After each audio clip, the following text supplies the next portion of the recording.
Hello, everyone. My name is Endeavorance, and welcome to episode 3 of Podcast from a Desk in the Astral Realm. I am coming to you not at all live from a brand new location, recording explicitly for the audio format only. Going forward, this podcast is going to be just audio. I hope that's not too much of a disappointment because I am rerouting some of that energy into some new projects to keep a lookout for on my YouTube channel. So expect a new Let's Play series and another live action sort of rambling/skit series very soon. But with all that out of the way, hello, welcome to the Astral Realm, and welcome to episode 3 of Podcast from a Desk in the Astral Realm.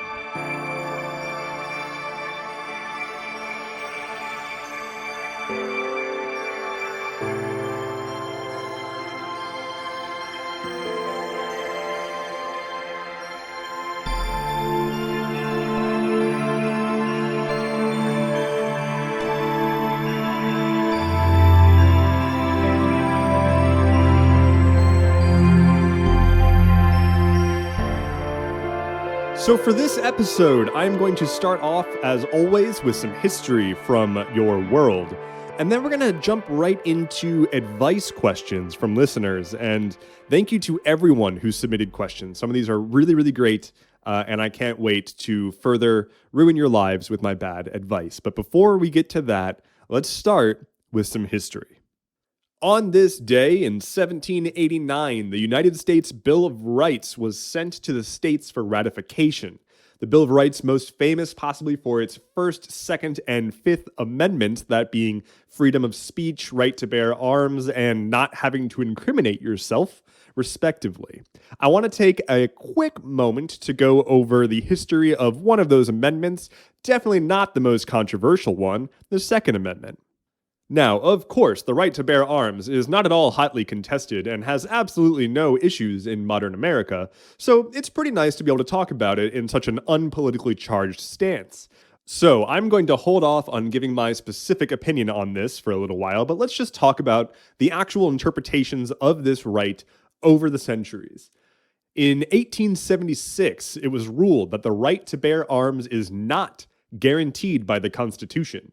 And instead, the Second Amendment simply meant that Congress could not restrict anything. They could not pass laws to restrict that right, but there was no actual inherent right to bear arms. A little bit confusing, but basically they said, no, this is not the right for an individual to bear arms. In 1939, it was ruled that it was only in place to protect arms relevant to the efficiency of a well-regulated militia. The classic modern argument against the right to bear arms is the fact that it does mention a well-regulated militia as the reason for allowing the right to arms. However, in 2008, it was ruled that it protects the right to possess arms separate from a militia. So between 1939 and 2008, the sentiment changed enough that it was changed to just be the right to bear arms. And most recently, in 2010, just 2 years later, it was ruled that in addition to Congress, the Second Amendment ensured that state and local governments could not infringe on the rights any more than Congress could. What that effectively means is unclear, but that's the way it is. So here we are now with a Second Amendment that basically says anyone can have a weapon, which is, I have a deep respect for weaponry, and I understand that guns are mostly a tool, and I understand that it's on the person who's actually holding the weapon to do the thing.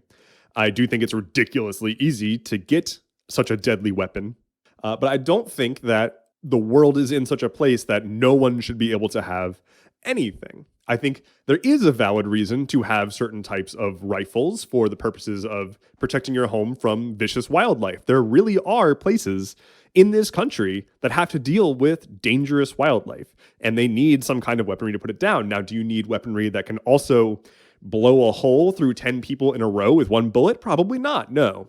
Again, reasonable laws. I think that we can get to a place where people have training and requirements on storage and all that good stuff, and we could make a lot of difference that way. And it'd be a lot easier to pass laws like that. But it's unfortunately virtually impossible to talk about. So where do I stand? Don't shoot people. Let's start with that. Anyway, the main moral of this story is all of these rulings from the Supreme Court are meaningless because the Supreme Court shouldn't exist. Anyway, let's move on to advice. So last week I did a call for questions, and the theme this time around was advice questions. Things that I can help you solve, problems in your life. And given that I know everything there is to know, I'm happy to lend out some nuggets of wisdom to better your life. I have a handful of questions here. I'm going to get through as many as I can. I'm sure that it's going to take up more time than I expect it to because I can't help myself but ramble. But let's jump right into this. The first question comes from Ender Sidious. How on earth does TikTok work? It makes no sense to me. So I'm uniquely positioned to answer this question because I have just recently passed 100,000 followers on TikTok, which is honestly amazing and a really incredibly difficult number to wrap my mind around. But the thing you need to know about how TikTok works is I have no idea. This app is inscrutable, and it makes no sense to me either. I have been recording myself doing random crap in a room, and people are like, hey, that's pretty good. And I'm like, okay, I don't know what's good about it, but I'll keep doing it. So that's how TikTok works. But in actuality, it's a wild app. The whole concept of the For You page is horrifying and brilliant. What it's doing, ultimately, is just keeping track of how long you're viewing videos. That's much more important than anything else, including liking and favoriting. And it's mapping what similar users to you are also spending time watching. And it's linking you to those videos by seeing, okay, you've watched a lot of videos containing this keyword, this creator, this sound. We're going to push more of that because you have familiarity with that. And you're going to understand this content and probably engage with it more. And if we can give you repetitive exposure to these more or less memes, we can keep you on the platform because you're going to be more invested in how this grows and changes over time. And so they pull you in and they dial in the For You page so specifically, but part of it is them creating a space for you to be in. Yeah, it's catering to your interests at first, but ultimately they're going to expose you to new stuff and kind of pull you into those pockets and keep you there for a while. It's brilliant. It really is. And I, as a creator, still don't know what people like about my content aside from just it's kind of funny sometimes. But that's TikTok. And it's really bad for creators ultimately because TikTok doesn't want you to be stuck on one person. They want you to just get a lot of different content and stay on the app as much as possible. The easiest way for them to do that is to just keep showing you whatever is available. So if you're just spending time on a handful of creators, you'll tire out your inventory pretty quickly and you'll hop off the app, and they do not want that. So they would much rather just expose you to as much things as they can in the hope that you're just going to stick around. I was actually just talking this morning to a friend about how TikTok works, and I described it as a digital drug. It's basically a drug. It can make you happy to just sit around and ingest the memes, and you can go for as long as you want. It's a little dangerous in that sense. It's really easy to just be complacent and just sit around and scroll. It perfected the endless scrolling. Now, is that healthy? I don't know. I don't know if it's unhealthy. But it seems like if you're the kind of person who wants to do anything ever, sinking hours and hours and hours into watching TikTok is potentially disruptive in the very least.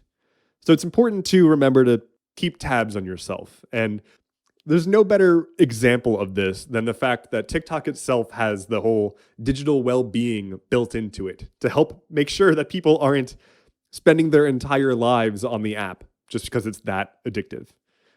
Anyway, I don't know how TikTok works. Let me know when you find out.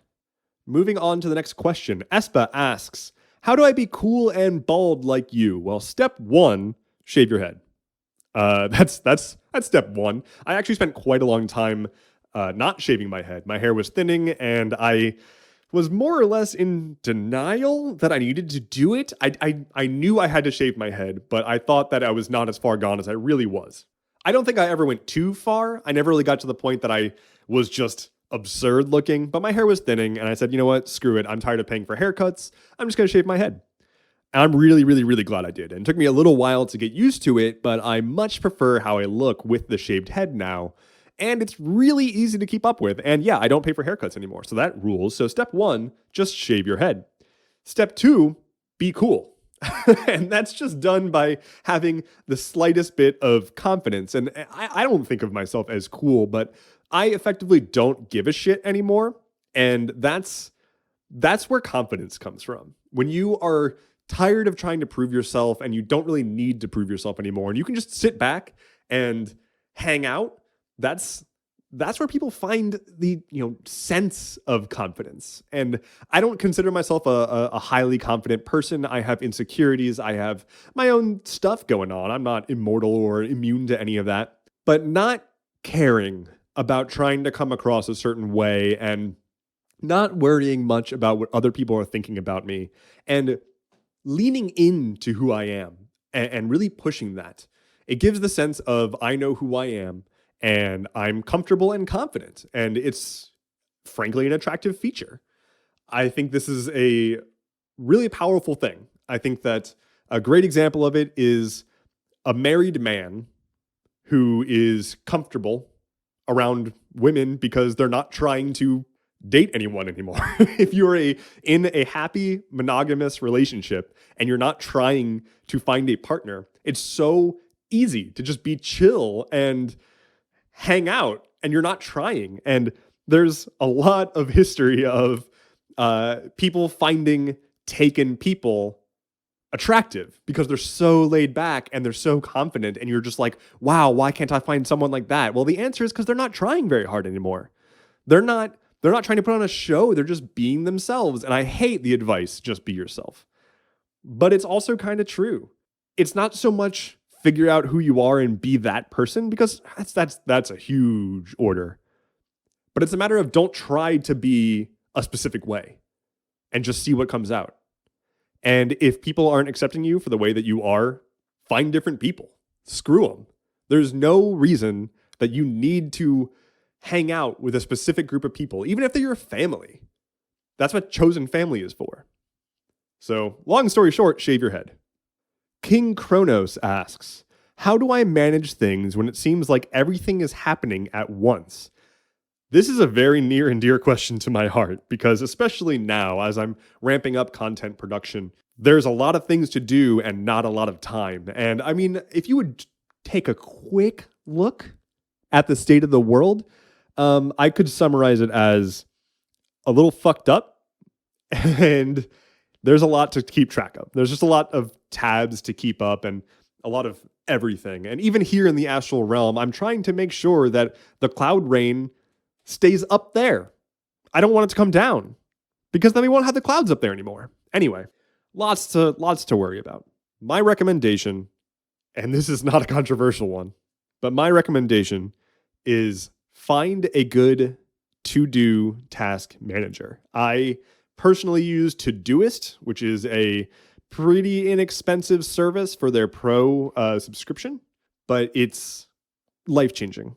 Being able to actually have everything I need to do put into one place, organized by sort of project or time that is due or priority, any of that. The second that I have to do something, it goes into my to-do manager. And I tag it with when it needs to be done by. If it does have a due date, I tag it with a priority if it's something I need to actually get to soon. And then I have it filtered into a specific project. So is it a TikTok video? Is it a YouTube video? Is it a work thing? Is it a personal thing? Is it a chore? What is it? Where does it go? And then I can just have my daily list of all of these things ordered by what's due today, what's the highest priority, what are the different contexts, so at work or in my personal life. And I have a single view into everything that I need to do today. And that makes it so much easier. It takes so much stress off of my head to just look at this list and say, if there's stuff on this list, I'm not done yet. If it's clear, then I can enjoy my unstructured free time. The one caveat to this is you have to have good discipline with it. It won't drive itself. You have to stay on top of it. Give yourself days off. Make sure that you build in time to just say, I actually just cannot do to-do items today. And I'm going to let it ride. And that's fine. Let stuff just get rescheduled. Just move it. There is no cosmic obligation to have anything done by a certain date ever. There is no due date to have things ready by. The world will go on. That nice nerdy girl asks, when do you know it's time to move on from a job or get a new job? So I actually just recently changed jobs, and I'm very, very, very glad that I did. I really appreciate the place that I used to work. It had incredible people, and I really believe in the work that they were doing. But I was miserable. I was really not happy. I didn't have a passion for the work, which I mean, not many people do have passion for the work that they do, but I just found myself going to work every day being like, wow, I don't care about this subject matter. And I don't care to the point that it kind of hurts to keep focusing on it. I'm a developer, and so I'm building programs that people use. And I want to build stuff that people enjoy and love. And I'm happy to say the product that I used to work on at my previous job, I was proud of it and people liked it, but I didn't care. Now I'm at a place now where I'm much happier and working on something that I really, really do enjoy. And I still want to work on it, but I never really want to just spend all of my time working on stuff that's not my own stuff. Obviously, I want to be doing this kind of stuff right now, recording podcasts and videos and building fun things for people. But the point that I'm trying to make here is if you are dreading your job and if you have any possibility of just going somewhere else, do it. There's no reason to stick around. It's at will employment. If you are working at a company that lets you just quit if you're not on a contract, do it. If you're not happy, of course, it's a little bit difficult and it's more than just saying, I'm done, because you have to have a good financial situation with which to be able to just take some time off and find a new job. But the other option is just do some job hunting now. There's never going to be a good time to leave. There's never going to be a good time to do any of these big life changes. You have to take that first step and see what happens. For example, I was planning on just leaving my previous job and taking some time off to find a new one. I sent out exactly one resume to one company and it worked out. I got incredibly lucky and got the call back and did the interview and got an offer. And neat. That wasn't my plan, but cool. It's about taking that first step. It's about identifying that you need to make a better situation for yourself. And no one else can really tell you exactly when that's going to happen. But if you are really hating your job, and for me, it was like driving me into a deep depression, get out of there. It's not worth it. I mean, if you can get another job, it's not worth it. Don't get out of there without a plan. But still, you know what I mean. Kryptonite asks, how do I accept things I make and do as good enough without the sentiment feeling like giving up? In 2016, I started working on a large-scale video game project. Game development is one of my biggest hobbies, both tabletop and video games. And I started working on a project. It was my dream project. I had been working on it for, I think, 4 years, from like 2016 to 2020, when I realized I need to bring on more people. I need an artist. I need a musician. I want to do this right. And so I reached out to a few folks. I found some really amazing people to work with me on this project. And I started getting good art assets and incredible music. In fact, the music that is the theme for this podcast was originally made for that game. I was really, really into this project. And come this year, 2022, so 2016 to 2022, that entire time working on one thing, I made the decision to give it up. And that was incredibly difficult. I did not deliver on the game that I wanted to build.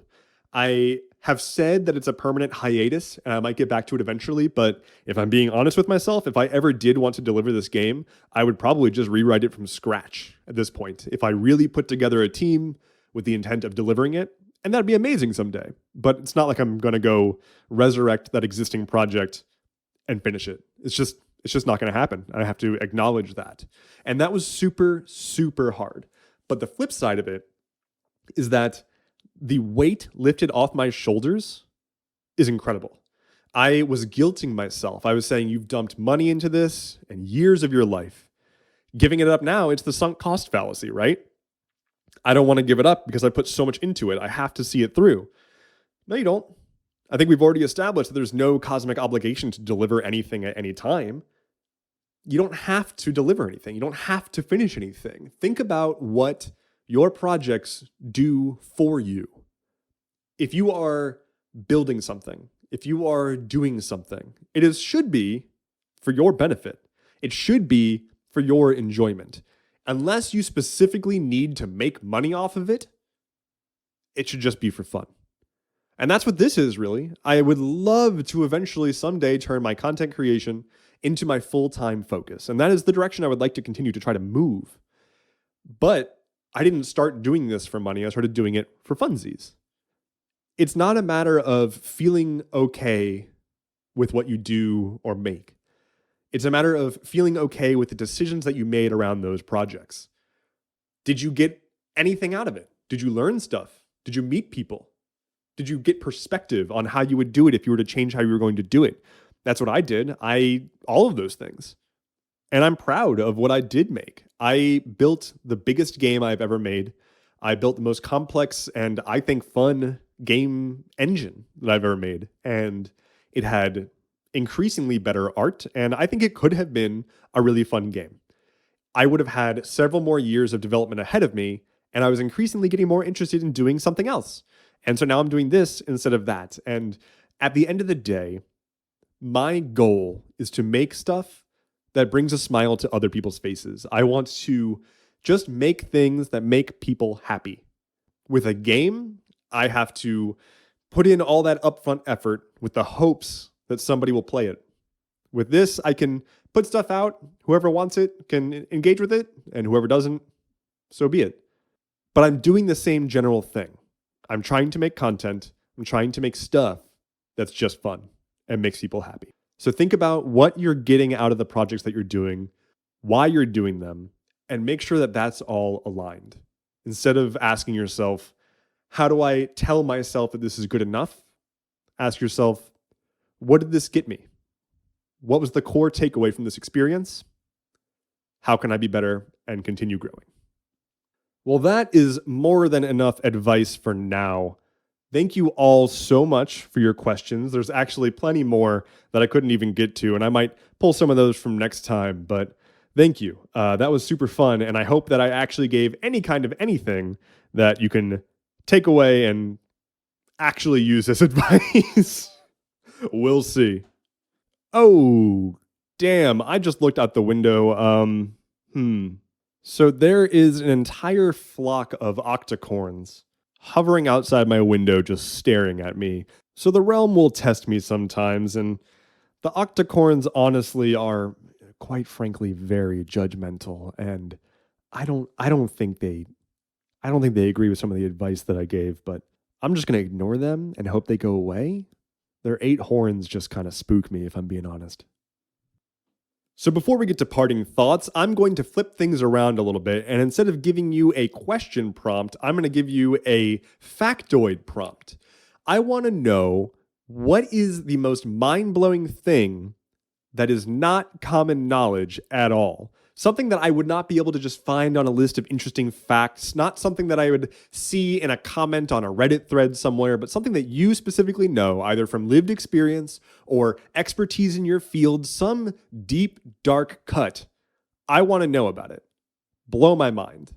And I will read through those on the next episode of the podcast and give my thoughts about it. So the more you can blow my mind, the better. If you want to submit your mind-blowing fact, you can join my Discord. That's endeavorance.camp/Discord, and there's always going to be a thread for submissions. Or you can always email me directly at neverendingfeast. That's neverending at fea.st. Neverending at fea.st. And now for some quick parting thoughts before we go. I want you to take 5 minutes for yourself this week. Just 5 minutes. That's more than the octocorns are going to give me. But for you, go to some quiet place. Don't have anything with you. No phone. Really nothing with any kind of light. And just take 5 minutes for yourself. Breathe. Think. Whatever you need to do. 5 minutes with just yourself. That might be a lot. It might be really difficult to just sit there with nothing but your thoughts. But it's really important to take that time to just realign yourself and not be constantly engaged, constantly focused, constantly doing something. I know for me, it's incredibly difficult to remember to do, and something that I have to tell myself and force myself sometimes to do. But I always feel better when I just take a moment and breathe. And I think you should too. But that is going to do it for episode 3 of Podcast from a Desk in the Astral Realm. Thank you so much for spending this time with me. I am launching a few new series on my YouTube channel, so if you're not already subscribed to me there, please do so. I am very excited about what's coming up. I am going to have a new posting schedule, so this is going to be going up every Sunday as it always was, but I will also be doing new videos every Monday, Tuesday, Wednesday, and Thursday. So lots of new stuff coming up. I'm super excited. I hope you are too. My name is Endeavorance. Thank you for joining me. Take care and be well.